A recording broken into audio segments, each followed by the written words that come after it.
Perfect. All right. Hi, everyone.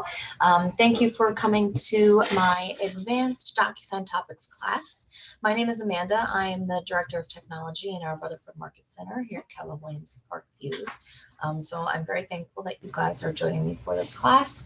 I hope to provide you with some insights into some tips and tricks within the DocuSign platform that you may not already know. So if you already know these, you are a DocuSign master, and congratulations, but hopefully you'll be able to pick up at least one or two tips that will really help to improve your time usage and make the flow of using DocuSign a little bit better. Go ahead and share my screen. All right. So like I said, I'm going to go into a couple of different areas within DocuSign to show you some things that may not be quite obvious, especially if you are relatively new with the platform.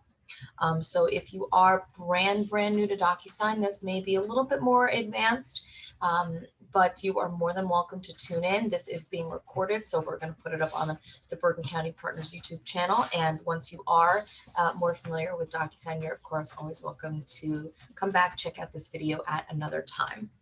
But for now, we're going to jump right in. So what I've already done is I have already created an opportunity for an imaginary listing that I'm working on with Reese Witherspoon, because this is my imagination, so we get to roll with that.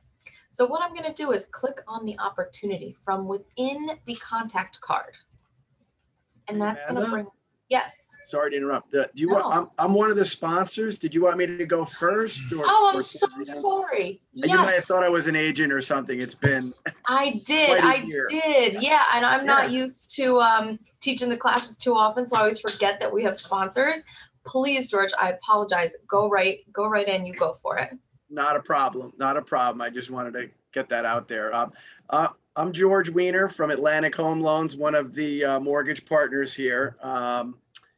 Been working in the industry for over 20 years, Atlantic about 5 years. So I have a good amount of experience.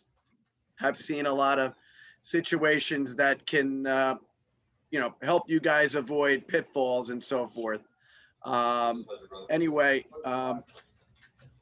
Again, just wanted to kind of point out sort of the importance of using a local lender like Atlantic.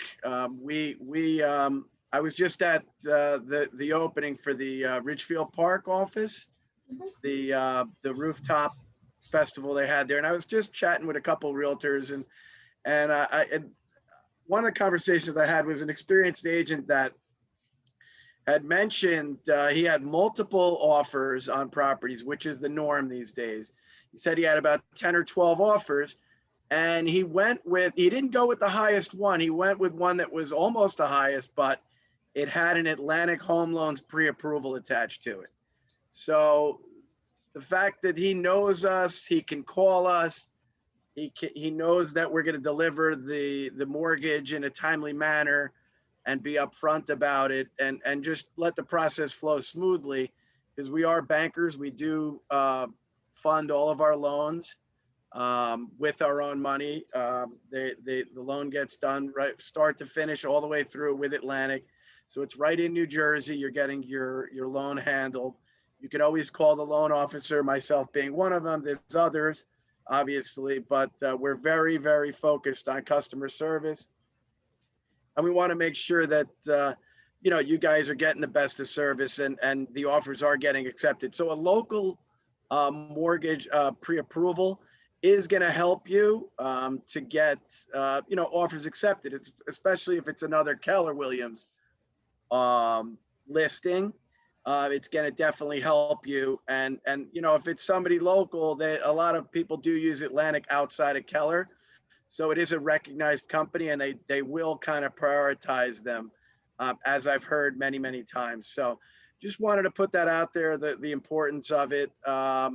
There's been a couple developments in the industry, some newer stuff that's out, that basically everything that's been out there lately has been to expand the guidelines and not to constrict them. So like, for instance, FHA, Federal Housing Authority, pretty popular loan.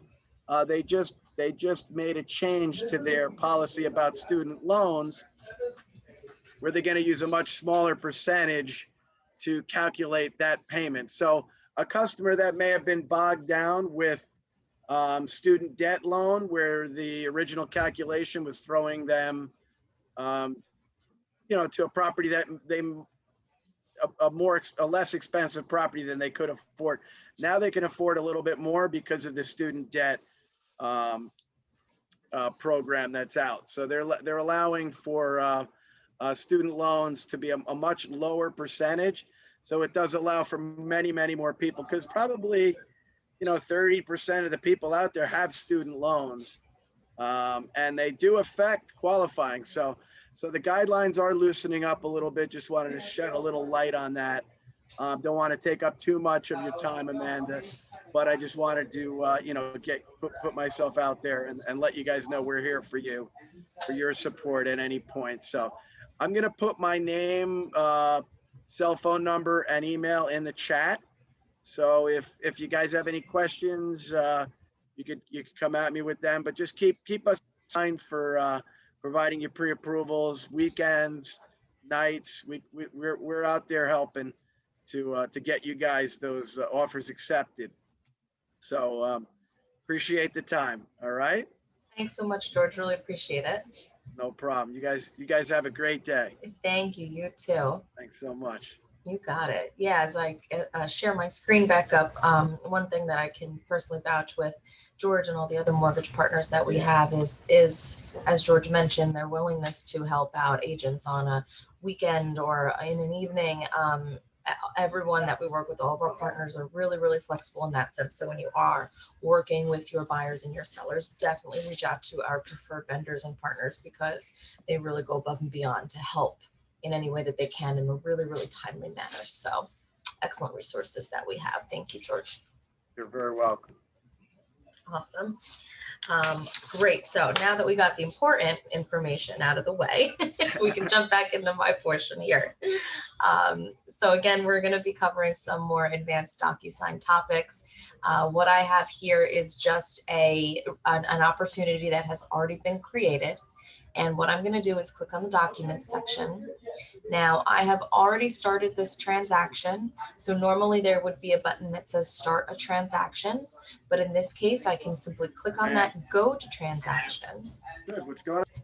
And it will allow me to go right into this room that has already been created, which of course I have already done, but if that was not the case, it would have created this room automatically for us. So you can tell that these two rooms are created because the name of the opportunity is exactly the same as the name of the room. So they're both named Reese Witherspoon listing. Now, starting the room out of the opportunity is key. This creates that pairing between the two, and it creates a connection, which makes it a lot easier for you to work back and forth between Command and DocuSign. So if you're ever in a pinch, you can of course always use DocuSign without going into Command first. But when you have the time, please get into the habit of creating an opportunity first and then starting your transaction from here. That will open up your room, and that's just going to make everything a lot more convenient for you. Now, once we have our room, we are able to view the details page here, and this is where you can come in and enter in as much information as possible. Now, the more information you put in the details section of your opportunity, the more information will relay into that room. So for example, the address here, and I believe the listing price, if that transferred over, maybe not the listing price, but at least in this example, the address did. So a lot of that information is going to input over into the details. Whatever information you have in the details section will automatically populate into these documents automatically. Now I've added these documents in, but I haven't added any of the information in myself. If we click on this COVID form, we see that the property address has already been inputted. That's because it has been added into the details page.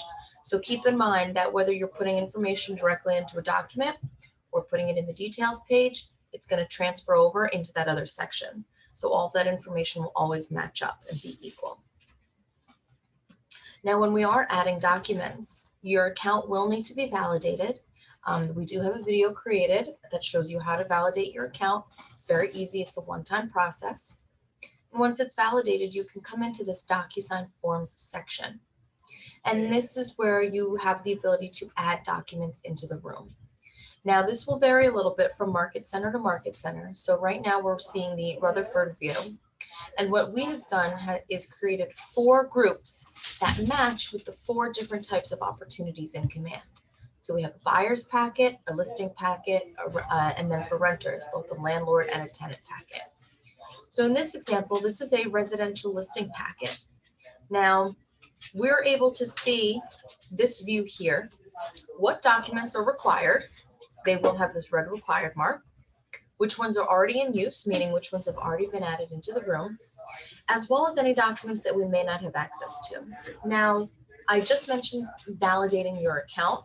This is why. This is going to give you access to all of the state forms that are available. I myself am not a licensed realtor, so I don't have that validation, so I can't access the state forms. That won't be the case with you. So again, once your account is validated, you will be able to access all of the forms that are available. But these packets make it very easy for you to just simply go down the line and check off all of the different documents that you'll need for this type of opportunity. And you can then bring them into your room and get them filled out, get ready to get them sent out for signatures, etc. So again, depending on how it's set up in your market center, always best practice to go in that group function and then select your document from there. Now, in addition to adding the document into the room, you can also apply a form template to documents. Form templates are going to be your new best friend. They take just a little bit of time to set up, but once they've already been created, they're going to be readily available for you during any time you are working on a brand new transaction. And essentially, a form template gives you the option to fill out a form to whatever extent you prefer and have that saved as think of it like a draft.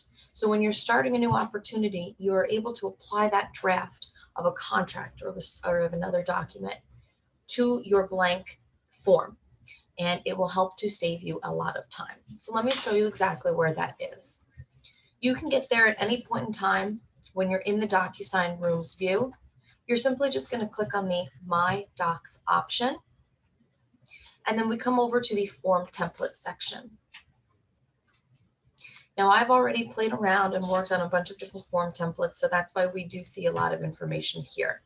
But you can see based on the name of my templates, I have a lot of duplicates or what seem like duplicates. For example, I have a CIS buyer and a CIS seller.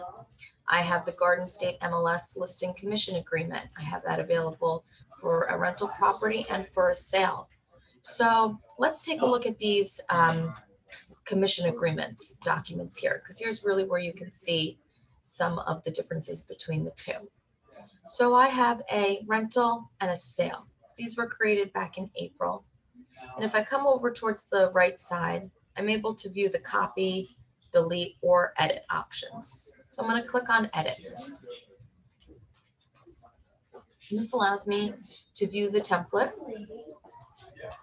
So I am able to see exactly what has already been filled out. So this example, as we can see from the renamed document at the top, is primarily for, or it's going to be used for rental properties. So when we're looking at this form, we are able to see all of the information is correct here for a rental. Now, for the other form that we have, which is the sale, we're able to see that there's a little change between the sale and the rental form, and that all relates to this area here. So now this form is ready to go for a sale and not a rental. Everything else is the same because the listing broker, broker's address, your address, your broker, that's never going to change.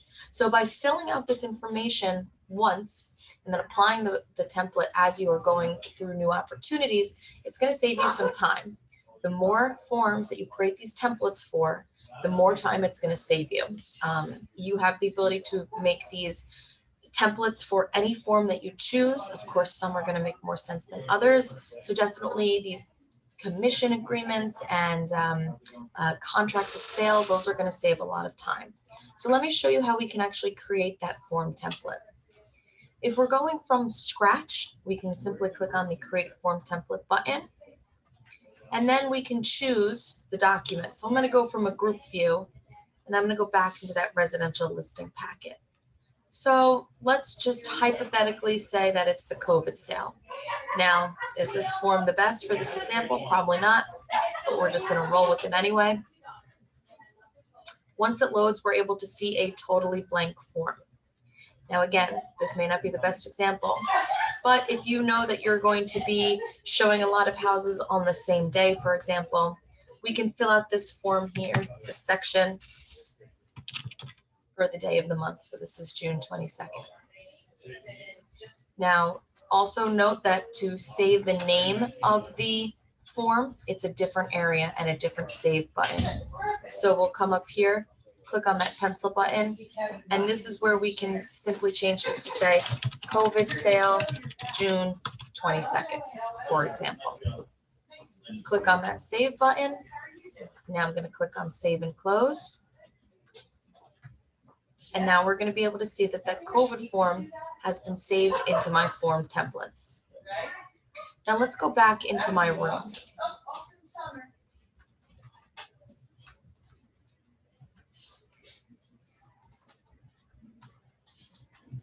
Now I already have some documents in here, and I'm going to show you two different ways you can apply the form templates.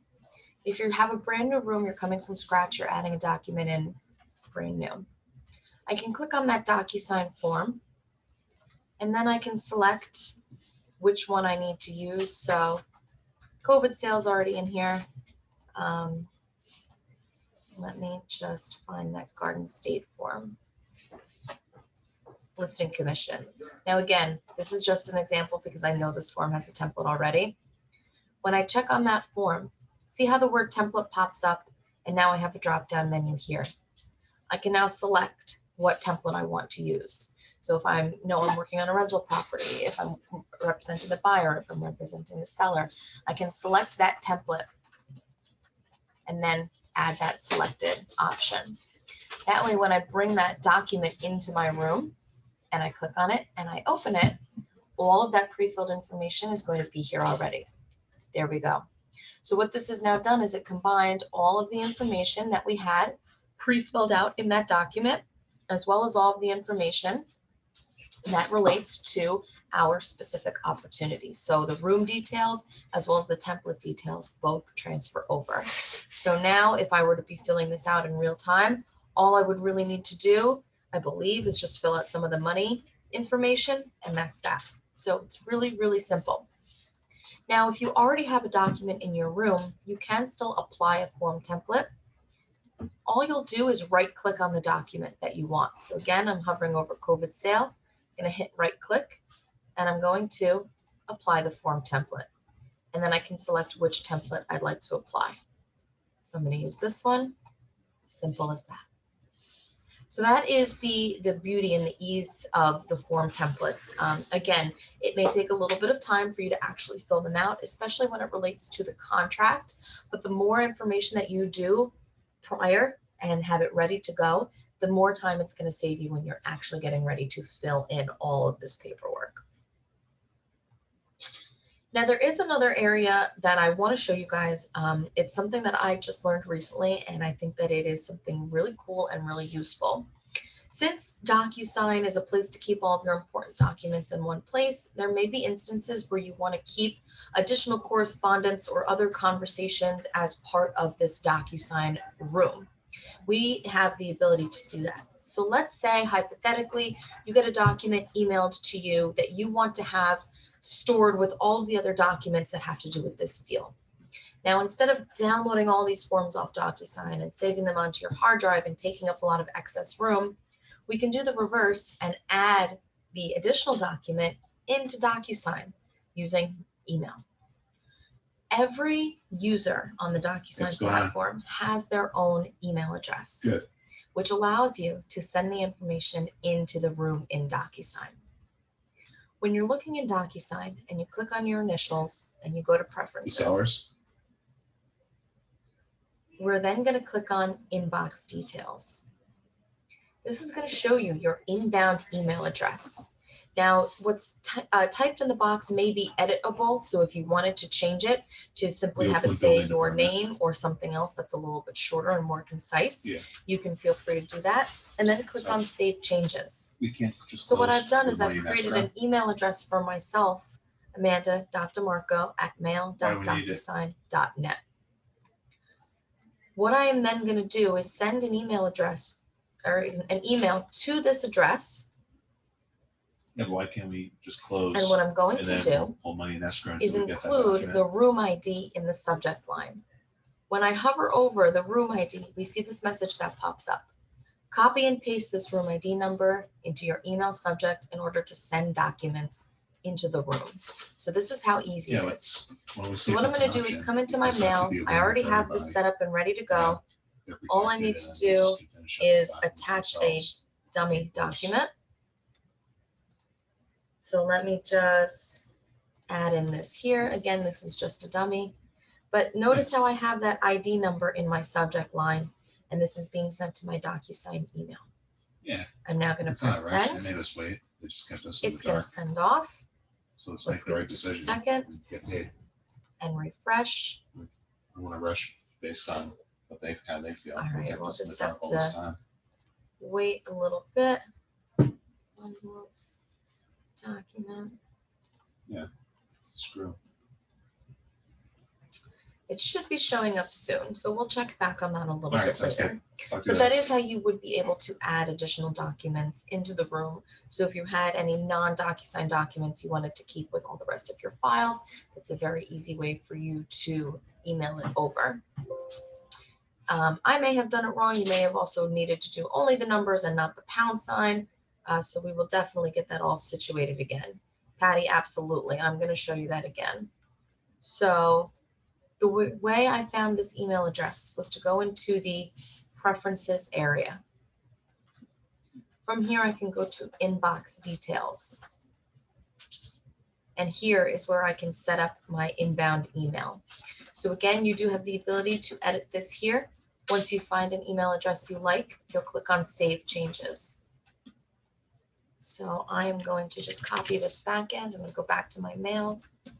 And my email is amanda.demarco@mail. There we go. So I've typed that email address in my blank email. Now I'm going to come back into DocuSign. I'm going to go back into my DocuSign room. There we go. So now instead, what I'm going to do is simply just type in the numbers. I'm going to skip the pound sign and see if this works instead. Now, as I mentioned, I just learned this. I actually learned this last week in a Train the Trainer class. So I may have forgotten a step, and if I did, I'll certainly let you guys know what that is. But I'm going to try this now without the pound sign and see what happens. So I'm just going to go in and attach another document. And I'm going to click on send, and then we will come back and see what happens.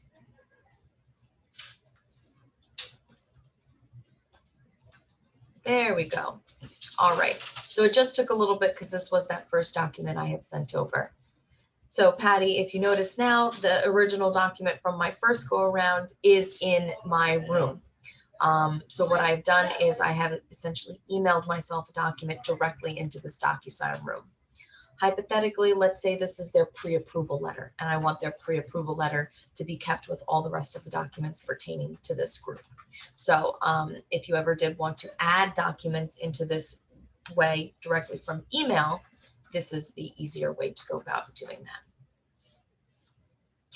If you did want to add additional documents in, or even just create a little bit more organization within the DocuSign room, you can also add folders here as well. Right now, this room has one folder, which is simply titled Room Docs. That is the default. But let's say we wanted to create a separate room with, other types of files, or a separate folder with signed forms as opposed to the templates. I can go to the Actions button and add a folder. So maybe I want to make this folder Signed Docs, and I'm going to create. Maybe I want to have another folder, which is just pre-approval documents. Again, we're going to use our imagination here. So what I've done is I have created these additional folders. Now I'm going to check this off and I'm going to click on move.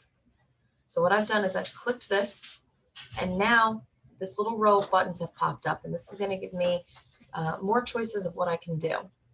I'm going to click on move. Hi, Al. Hello. Good. Hey, Al. What I'm Good going to to see you. do Good to see you. is, You guys all sitting here together all the time? and if Yeah. everyone can give me Busy just as well? one quick Fine. second. So to the staff office. When I'm in and out, running around.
Great seeing you guys. You too, Al.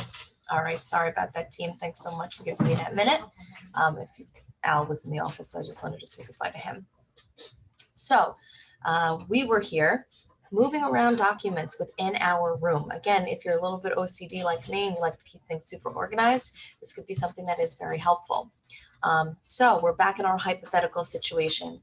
The document that I have checked off, we're pretending that this is a pre-approval doc. What I'm going to do is click on move, and I'm going to now select my destination. So I'm going to move it to a folder in a current room. Whoops. So what I'm going to do now is move this from room docs to pre-approval. Right? I click on move, and there we go. It's been moved. Simple as that. So a little tip and trick if you want to keep everything much more organized in different groupings and different folders within your room, you do have the ability to do that. Additionally, for those of you who are not aware, this menu bar will pop up anytime at least one document is checked off. So there's a lot of features that you can use. Of course, we just highlighted that move option. One of the most popular ones is the ability to create an envelope. So if you are getting ready to email your documents out for signatures, you can simply click on create envelope, and that will save you some time by putting these documents directly into the envelope, as opposed to clicking on the envelope section and then manually checking off which documents we want to add in. So we're going to come back to that in just a second. You can also combine PDFs. So if there is ever an instance where you needed all of your documents to be in one PDF file, simply click on that combine button. You can download them, email them, archive them, trash them, etc. Make copies. What you can also do, and this is again something that I just learned, is split PDFs. So let me find something that's 2 pages.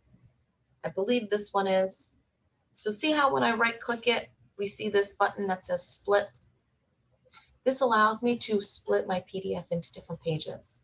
So this form is 2 pages. If I only wanted to have COVID form, just this first page here, right? I'm going to click on 1. This is 1 page. I'm going to click on save. Here we go. That COVID form has now been created as a new document with just that singular page. You're able to do that with any documents as many times as you need. If you have a document with 15 pages, you can split it up in 10 different ways. It's completely up to you. It's only optional when you need it, but I wanted to share that really great tip as well. Finally, the next trick I want to show you is pre-tagged roles. Now, pre-tag roles are definitely one of the coolest tips and tricks that we have picked up since we started working with DocuSign. This is going to save you a ton of time when it comes to getting your documents ready for signatures. Now, before we put the documents in the envelope, I just want to come back to our details page and show everyone some of the information we have. We do have our seller information, which is Reese Witherspoon. She's seller 1. We have, oops, let me just fix that there. Jennifer Aniston is our seller 2. There we go. My information is automatically populated as the listing agent. And then if there were any more additional figures within the documents, for example, if I had filled out a buyer information, they would populate onto that spot. So let me now go back to the documents. And what I'm going to do is I'm going to select all of them. I'm going to uncheck these PDFs because we don't need these to be signed. And what I'm going to do now is click on Create Envelope.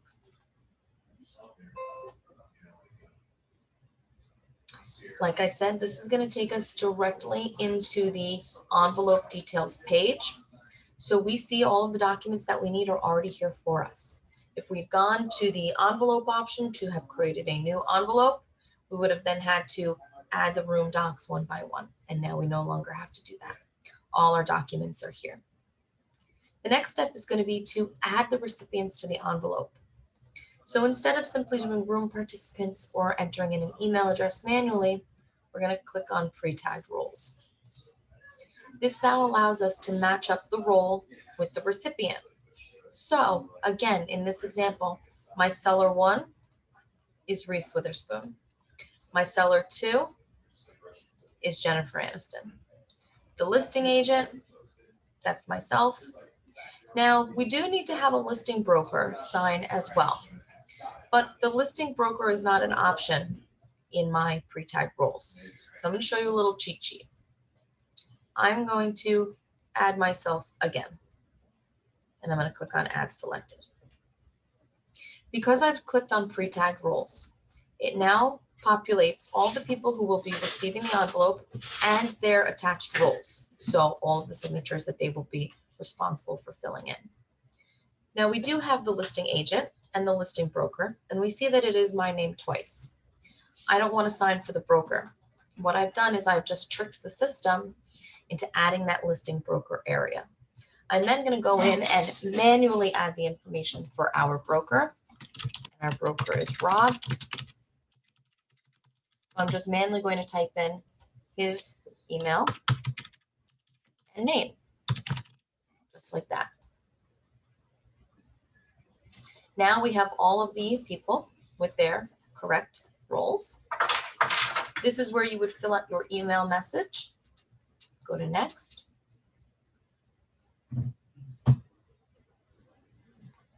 Wait a minute. And now we see all the forms ready to be signed. And if we scroll down just a little bit here, we see all of these different signature fields. You'll notice that they're all different colors, and these correlate to the 4 colors for the 4 recipients in the room. I'm the listing agent, I'm yellow, so here's my signature. We notice, here's Rob. He's the broker, he's in green. He's going to be signing here. Additionally, we have the 2 sellers who are blue and purple, and their signatures go here. And as we scroll through all of the different forms within the envelope, we'll see all of the signature fields are in the correct spots because of those pre-tag roles. You don't have to type in the broker for every time you do a listing. That's certainly not the case. The only reason I typed that in was because I added in this Garden State MLS form, which has a spot for the broker. That is why I had the option to fill in the listing broker. If I was not using this form and the listing broker was not an option, it wouldn't have shown up on my pre-tagged roles. But either way, if I didn't need that signature, I wouldn't have had to select that pre-tagged role. If we go back to the previous page and we look at the pre-tagged roles, Oh, I see, because the Garden State, we already assigned the other ones. But these are additional roles that we could have chosen to assign people to as well. Notice how I didn't assign any buyers or even a seller 3 or a seller 4. If I wanted to leave the listing broker without a signature, I could have done so. So that was a good question.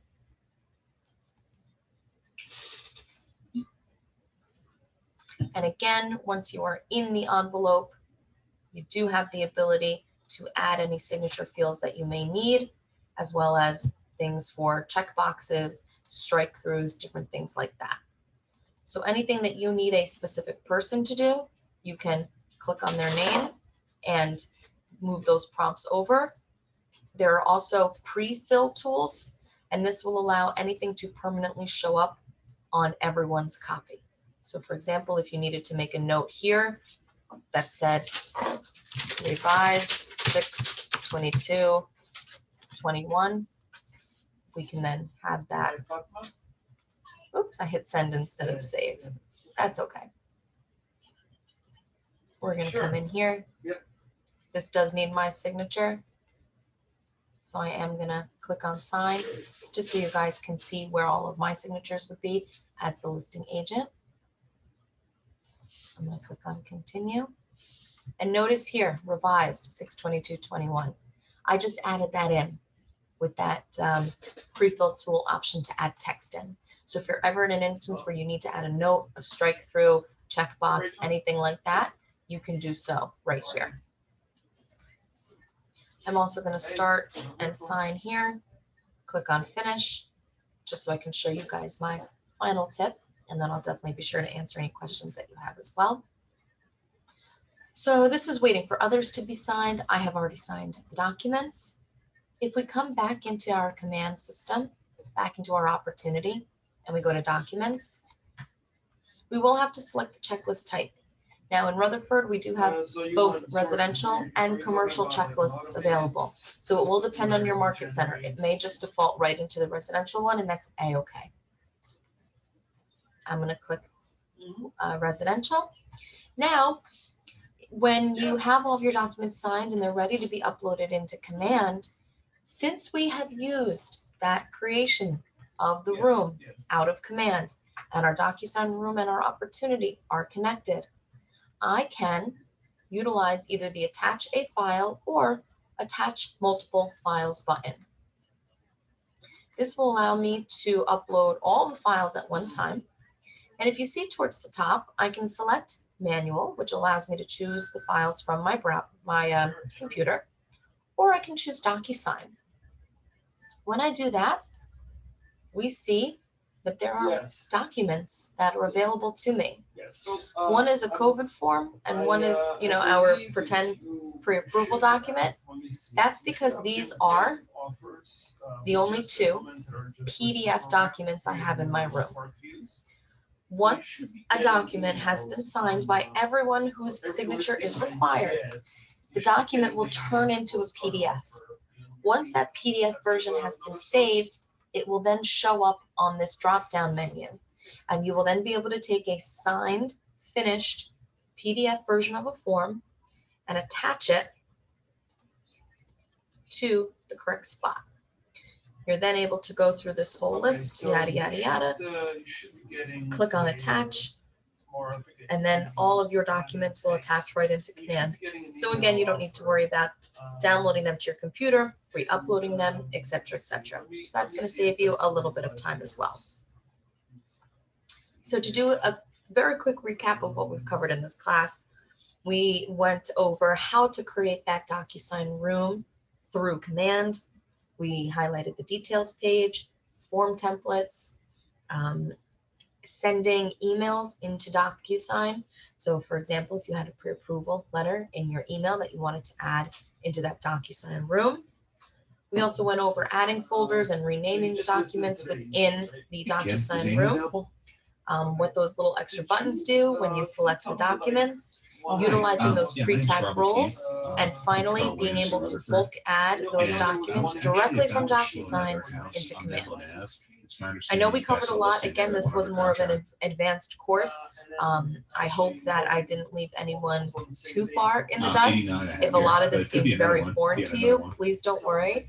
We always have some beginner DocuSign classes available. Oh, good. Myself, Yeah, so, Chris, there's another tip on the Elise, street we're right now, always and I here just to wanted help get with like a any ballpark of sense those or questions that you thought have through, like, as how well. far we're asking. If you could just give me some. This Does looks like a anyone market have intel any call. questions before I wrap everything up? Like over asking? Well, I'll give you guys just one more second if you have a question. Okay. We I mean, do that's like fine, to not for me. always show Yeah, I figured. I just our thought- yeah, I Bergen understand. County I Partners understand your YouTube channel. This is something Okay. that Chris works Thank you really so hard much. on. We have over 600 subscribers, which is fantastic. Every class that we teach, every really important webinar that happens that's recorded, it's all uploaded here. So please go to YouTube, search for Bergen County Partners, hit that subscribe button, and check out all of the different videos that we have, as well as all of the different curated playlists that we have created as well. I'm also going to put my email in the chat box. It's kwpvdot@gmail.com. If you guys have any questions about DocuSign, whether it's beginner or advanced, I'm more than happy to help you out. And if you have any questions about command or other general questions as well, always happy to assist. So without further ado, I will say goodbye, and I wish everyone lots of luck. I am here to help if you need it, and good luck. It's not as hard as it seems, and I promise to get the hang of it really quickly.